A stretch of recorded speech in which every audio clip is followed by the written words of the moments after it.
Hi, everyone. I'd like to talk about an example here in Maple. So this is coming from section 7.2, exercise 36, and this appeared on one of the discussion forums.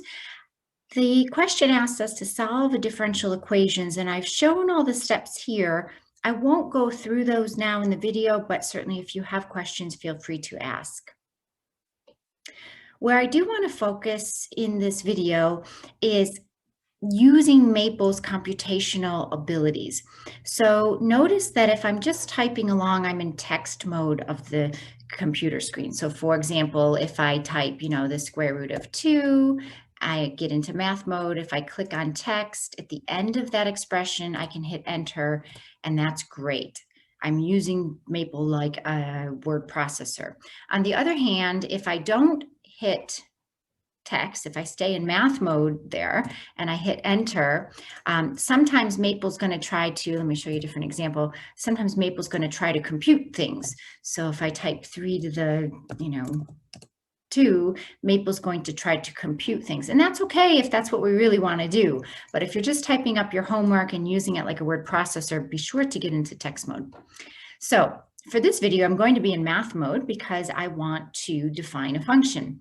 So I'm in math mode at the top of the screen. I'm going to click on the expression palette along the left-hand side and choose the notation to define a function.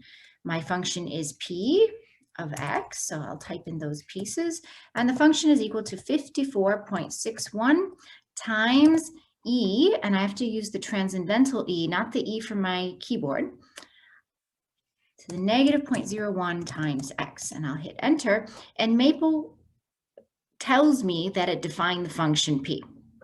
So now I can use that information to compute p of 10, for example, or p of, let's get into math mode, p of 90, for example.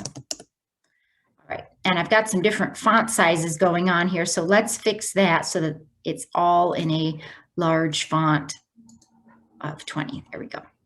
All right, good. So we've got the function p defined, and now let's go down here to part C. Now, some things I can do before I even start working on part C, I can do a plot. I could plot my function p of x, and I could plot that from x equals 0 up to, 200 or 500. I don't know. Let's see what happens.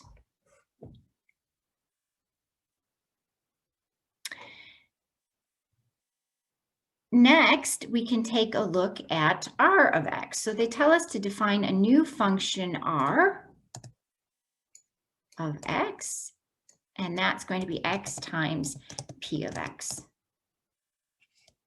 Oops. Let me get out. There we go. We're in math mode. Okay. R of x is going to be defined as x times p of x. There we go. And now I could do a plot of r of x if I wanted to do that. As x goes from 0 up to 500 or whatever value you would like.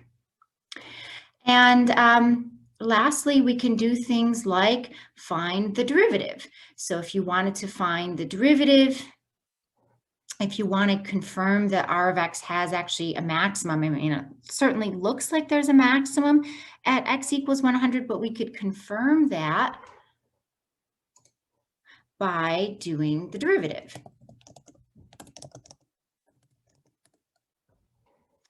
And we could even take that derivative and solve for x.